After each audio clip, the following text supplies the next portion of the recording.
Welcome, everyone. I'm Amy Seeley, president of Seeley Test Pros and LEAP, helping students to succeed in all kinds of tests from 8th grade to grad school throughout Ohio. And I'm Mike Bergen, president of Chariot Learning, helping students with test, school, and life based out of Rochester, New York. Between the two of us today, we have over 60 years of experience at the highest levels of the test preparation and supplemental education industries. We both love to talk and learn about the latest issues in education, testing, and admissions. So let's get down to tests and the rest. The fascinating topic we want to explore today is the high school class profile. But first, let's meet our special guests, Allie Beaumont and Meg Joyce. Meg Joyce is a graduate of Georgetown University, where she studied finance and English and worked in the alumni office, spending hours talking to alums and learning about their time on campus and volunteering for many years as an alumni interviewer. Meg works with Allie at Admissions Village, helping students and their parents navigate every step of the college search and application process. A self-professed research and detail geek, her favorite part of her job is watching students grow in skills and confidence as they work their way through high school and eventually college applications. Meg is an associate member of IECA and has her certificate as an independent educational consultant from the University of California Irvine. Allie Beaumont is the founder of Admissions Village, a family-focused, affordable one-on-one college guidance consultancy. She is deeply committed to making the college admissions process less stressful. Allie is also a founder and advisor to the College Tea, a website connecting high school students with college students and recent graduates so that firsthand information experiences can be shared. She is an associate member of IECA, and she has her certificate as an independent educational consultant from the University of California Irvine. Welcome. Hi, Amy. Hi, Amy. Hi, Mike. Good to have you here, guys. Yes, thank you for saying hi to me, Meg. It is so great to have you both on the show today. We've got a topic that has been a long time coming, and we're excited to dive into it. But before we do, Meg, this is your first time on the podcast. We'd love to start by hearing a bit about you. Thank you. I have worn many hats over the years. I have, first and foremost is my role as a mother. I have 4 grown children who've all pursued different educational paths. 2 of them have master's degrees in very different subjects. One was a college athlete, and one is working full time while she takes community college classes. I also have a husband and a dog who take up a fair amount of my time. And I've just done many different things over the years, from working in investment banking to helping out around town with a local nonprofit where I was very involved, and doing a teen leadership program in my town as well as some religious education teaching. So many different hats. And of all the hats I've worn, this is my favorite one, being an IEC.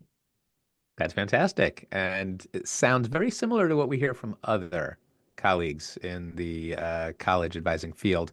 Now, Allie Beaumont, longtime listeners of the show are no strangers to you and your body of work. You've appeared on the show so many times to talk about preparation for highly selective college admissions, course selection for highly selective admissions, what does unhooked mean in admissions? We see a trend. What do truly test optional colleges focus on? And we even did a profile of you. But I mean, if you could briefly summarize what you've been up to, we'd love to hear that before we dive into our topic. Sure. Well, first of all, I think my bio is so old with you guys that I've been a professional member of IEC for several years now. When I said that, Allie, I thought to really- myself, I bet she actually is no longer an associate. That actually, Yeah, as I I think spoke that's from it, like the first podcast, but all good, which is many years ago too, by the way, right? Yeah. We're good. We've been really busy at Admissions Village. We've grown. Actually, we have a new person starting this week. We haven't even introduced her yet to our family, so I'll keep it quiet. But yeah, we keep getting bigger and growing. And the biggest thing I guess I've noticed is that families are more anxious, and this process keeps moving earlier. So our classes feel way earlier than they used to, and it's hard because on the one hand, I'm trying to keep the stress down for families and say, let's not focus too much on college yet. And then on the other hand, there are things that can be done earlier that make it easier as you go through. So there's a very fine line and a balance that we work really hard to achieve. Yeah. When mentioning the stress is the biggest thing, right? I think for all of us working with this population or demographic, right? The stress of the process is not less, it's more than it was probably when any one of us started in the industry, right? I really appreciate when we get calls early because even if we're getting a call from a family too early to begin work on something specific like test preparation or essay writing or whatever the area is, there are fantastic opportunities to provide guidance as to what they can be doing in the interim. So I'd much rather get the earlier calls than the late ones. I agree. I have to tell you, some of the most fun meetings that Meg and I and everyone at AV have are with our eighth graders because Yeah, we don't talk about college at all, by the way. We right. talk about just being a good human being and helping your classmates and community members. And we do a lot of just fun college knowledge. Like they don't know a lot of things. They don't know a lot of things about high school. They're just at the beginning and they're really like uplifting those meetings. That's You know, right. they're not stressful. They're still like happy, Well, because fun meetings to have. everything is in the future. And Yeah. there are lots of choices that can be made, right? And those choices are going to be things like developing curiosities that can become real passions, right? Yeah. Or picking the right classes and demonstrating the right sort of, you know, academic success or rigor that really then sets everything up for when you really want to pick up with them later on. It is interesting. I will say this topic is one I am so excited to talk about. Like, as Mike mentioned earlier, this is a really important piece of the college admissions process that most people have no idea about. And I just started sharing class profiles in sort of the college presentations I do, and it's been eye-opening. So I think we need to lead with, if you have never heard of it, can you tell us what is the high school class profile?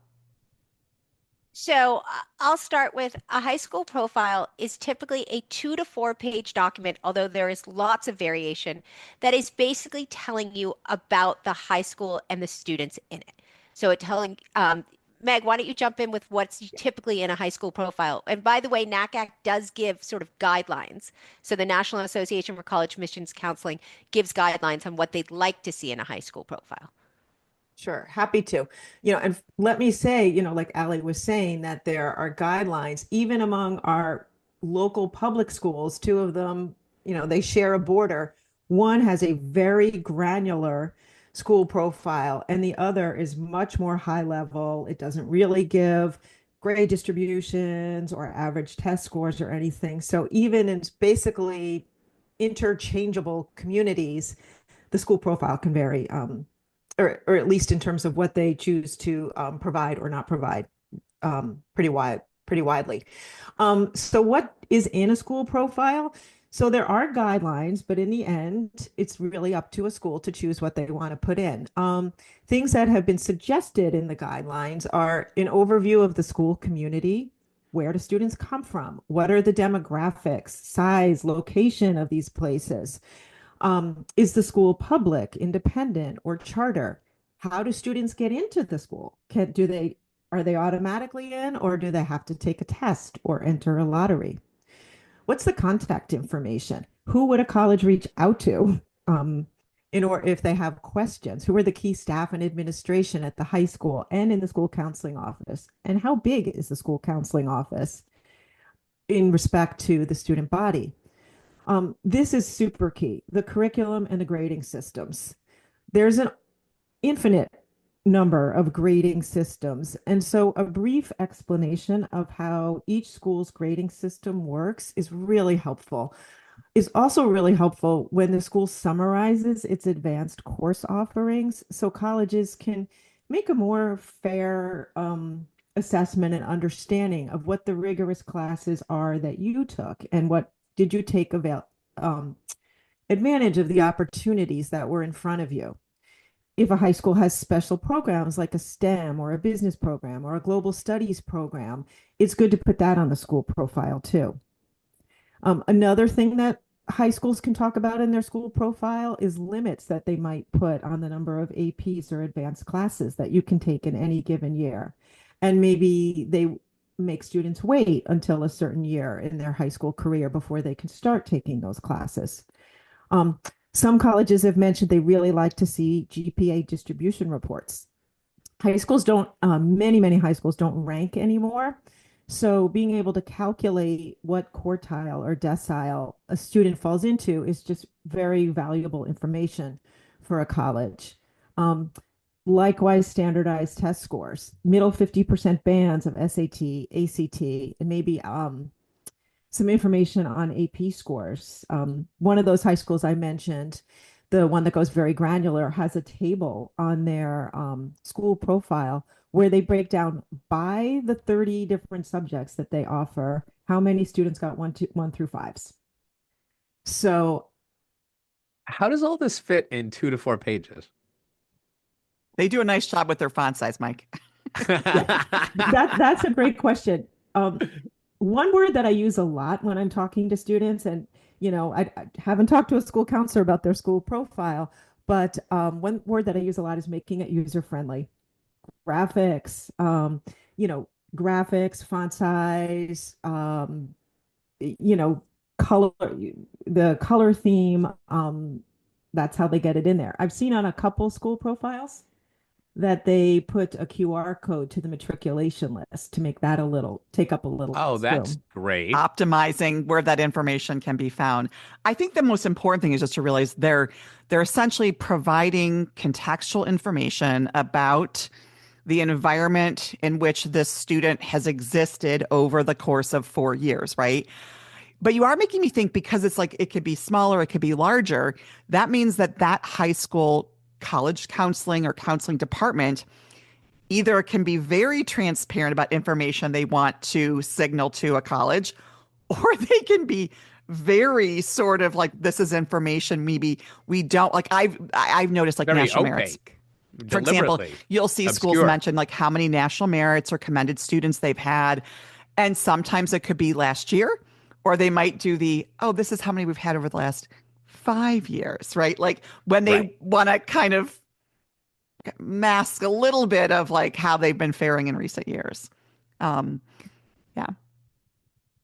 In all fairness to high schools, to keep in mind that not all of them have very well-resourced college counseling departments. And so sometimes the high school profile is more of a reflection on the staff that they have available to help students than on the high school itself. So that answer, I mean, I don't know if that answers a question that I had, but who at the high school creates the school profile? Is that done at the superintendent's level? Is that in the principal's level? Or is that in the counseling office?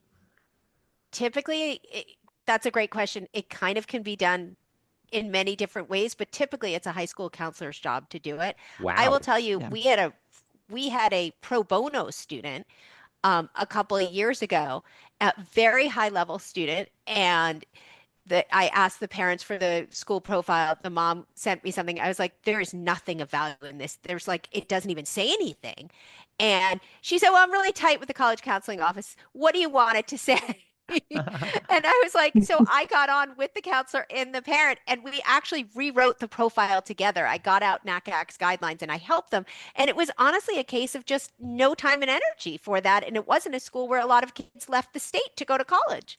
Right. We talk all the time about how overworked school counselors are. Adding this high school profile to the list is really challenging. Well, because it's That's a lot of data collection and then being able to report that. And even in some schools, when they get the data together. So we all know that like admissions deadlines keep getting moved earlier and earlier. And I've even heard stories from counselors of where when the student applied, they hadn't even gotten their profile set for the current academic year. So sometimes that can be an issue too, of getting all that data ready, to be able to submit or send out immediately, at the beginning of the academic year. Is the school profile a physical document or a digital document? That's a great question. These days it's digital. I imagine there's still some on paper, but these days it's digital. And students can access it in a couple different ways. The first thing, whenever Allie and I start with a new student, literally the first thing we do is Google the name of their high school plus the words school profile. And that is, that's our starting point. And that works a lot of the time, but not all the time. Not always, for sure. Yeah. I have never done this. I've done it. I love doing thought it. about Yeah. this. I think a lot of schools intentionally do not put that information out to I the public because 100% they agree. will have parents up in arms. So that's Right. Well, it's more common at a private high school, I think, to possibly obtain it, because sometimes on the front end, the marketing end of getting a kid into ninth grade, they use that to sort of advertise. Sometimes public schools, it's not, obviously maybe they don't need to advertise, but I do think it's interesting. Sometimes I can find them from prior years and not recent years. It's real weird sometimes how the Googling comes up. Yeah. um, every student though should go to their high school counseling office and right away, every family, that is information you should have and straight up ask, can I see the high school profile? Yeah. Yeah. And you still might not get it. Yeah, that's true. But depending upon your sleuthing powers and your Googling ability and how much time you have, you might be able to interpolate some of the details. Now, did you suggest that some schools don't even have school profiles, Yeah. even though this is an important part of the admissions process? Only about 3/4 of all the high schools have a high school profile. How does a college look upon an applicant from a school without a school profile? It's hard. I think like everything else, it depends. They have other ways of finding out some of the information that they might want. They can look to College Board Landscape, which is a pretty new tool that colleges use. It's a free tool for them, and it provides a treasure trove of information on the local community, similar to what might have been in the school profile, had there been one. So that's one tool that colleges have. But So Meg, does that mean that the schools that don't have high school profiles are usually schools that are resource starved or that students from underrepresented populations tend to come from? it can, for sure. Oftentimes it can. So at the heart of high school profiles, they are really a very stark look into how inequitable this process is. Okay, that's what I Yes. thought you That- were saying. That's That would be the easiest way to say it. yes. Yes. And all I can say, and this is really important, I do think colleges are doing a lot to try to rectify that inequity. I think landscape helps in terms of talking about the community, but obviously landscape can't give you the details of what kind of courses are available to the student or classes. I do think that schools that don't have profiles, that some of the college counselors are putting that in their recommendation, Right. and that they're giving that information in another way. But ultimately, all students are responsible for their own application and what information they're going to provide. What does that mean in the context of a high school profile that a school is supposed to produce? How does a student overcome a deficient or absent profile?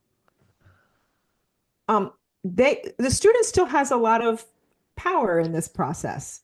They're putting forth an application that they can spend a lot of time on, and they can zoom out and look at their application and think about what are the kinds of things that I want a college to know that they wouldn't automatically know because there's not a school profile. So, for example, if they were on a trajectory, if they were wanting to take an advanced level class, but it wasn't available at the high school or only recently became available and they didn't have the prerequisites for it, they could explain that in the additional information section of their application.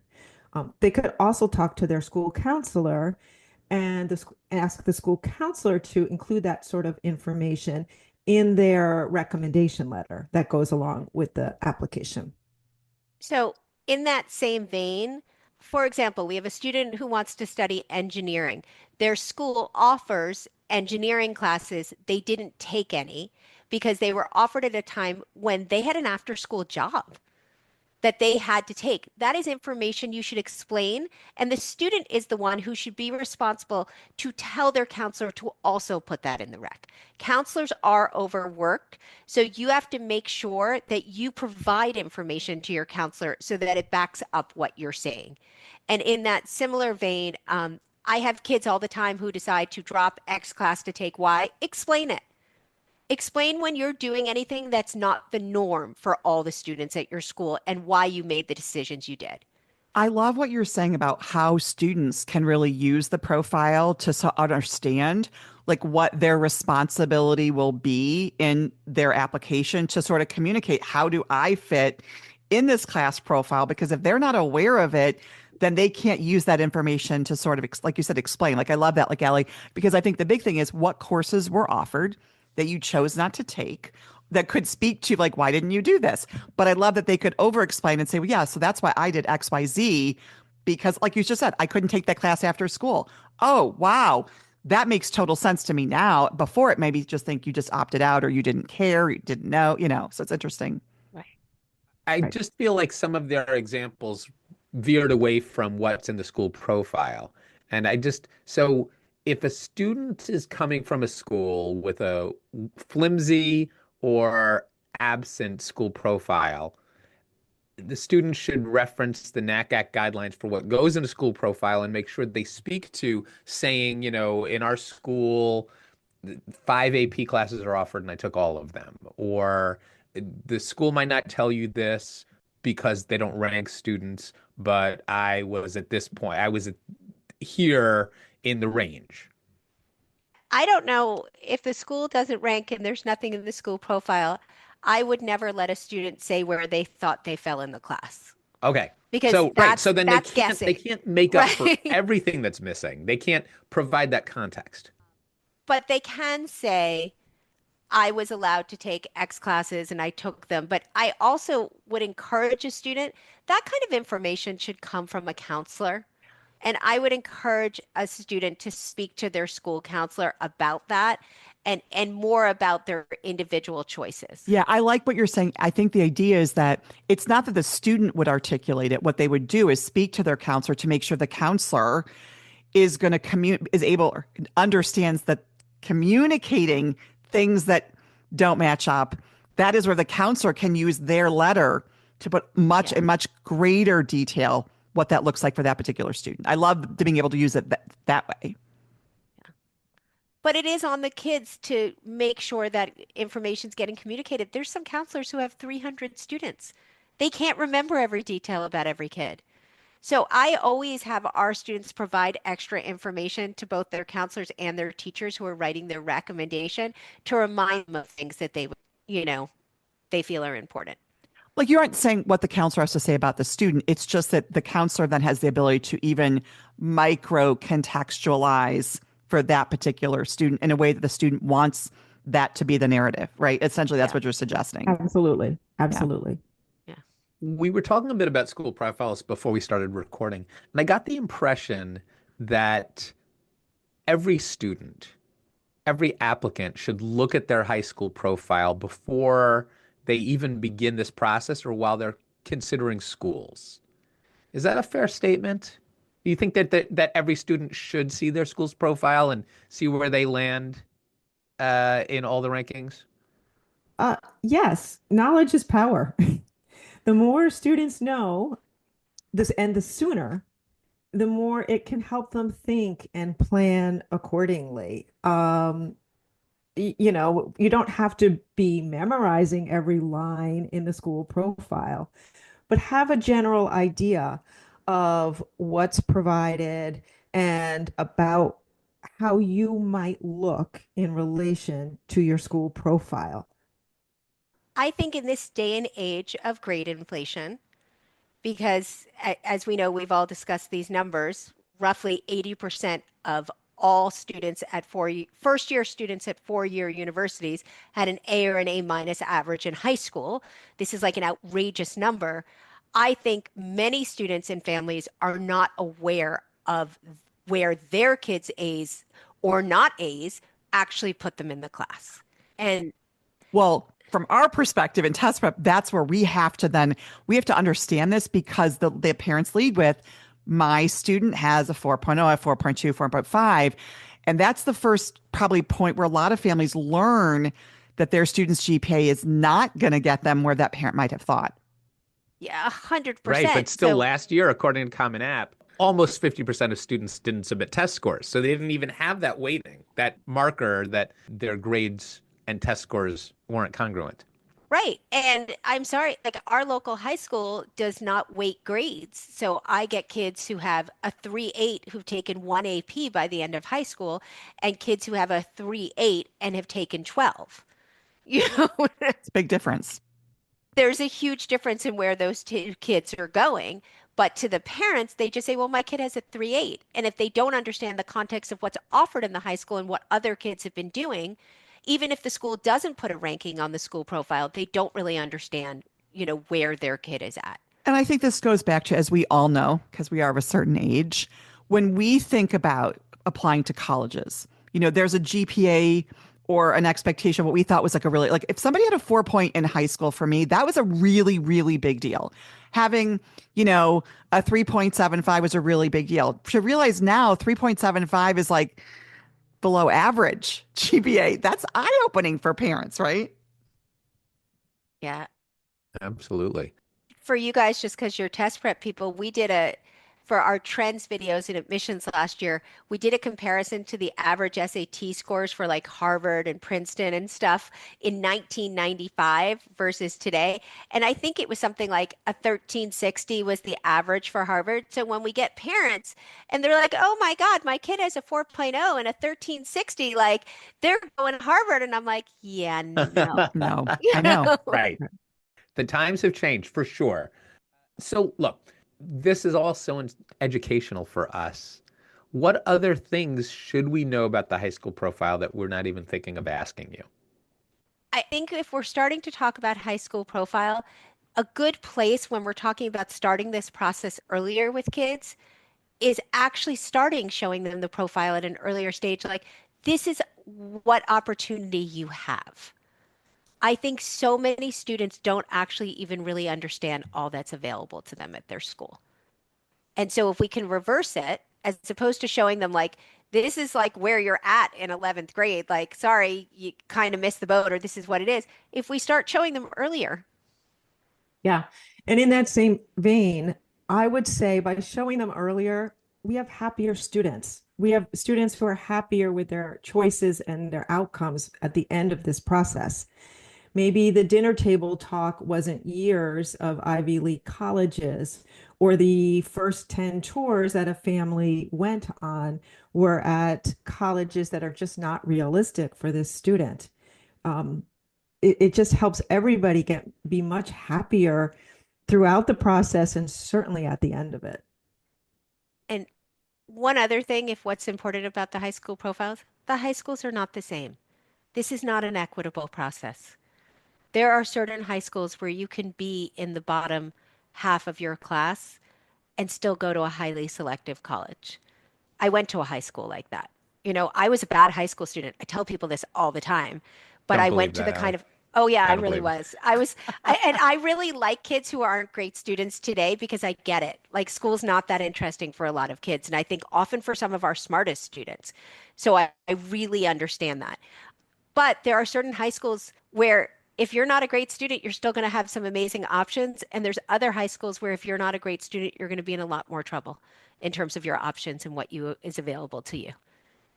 All right. We're going to end with a hot take question. Okay. Should families, if they have a choice of high schools and they're considering between high schools, should they look at the school's high school profile before making a final decision? Ooh. Pick me, yes. I just Okay. did this with Allie, a you kid. say yes. I just did this with a student who's at a private school in his town and wanted to switch to the public school because that's where his best friends from childhood were. And I actually brought up the two school profiles and had a conversation with the family with one profile next to the other. And at this And what are you particular, looking for? well, at this particular kid's school, this kid was a very average student. Half of the students at the public high school were not going on to four-year universities. Half. And so I said, so if you're in this bracket at that school versus where you are now, you are limiting your choices in the end for where you might be going to college. If you don't care, that's fine, but you need to have eyes wide open. There's going to be more pressure on you at the local high school to outperform than there is where you are now. There you go. Meg, do you agree or disagree? I completely agree. I completely agree. Um, yeah, there's just so much you can learn from looking at the school profile, and knowledge is power. And so, college admissions in the end is all about context, and that's what you get from the school profile. Yeah.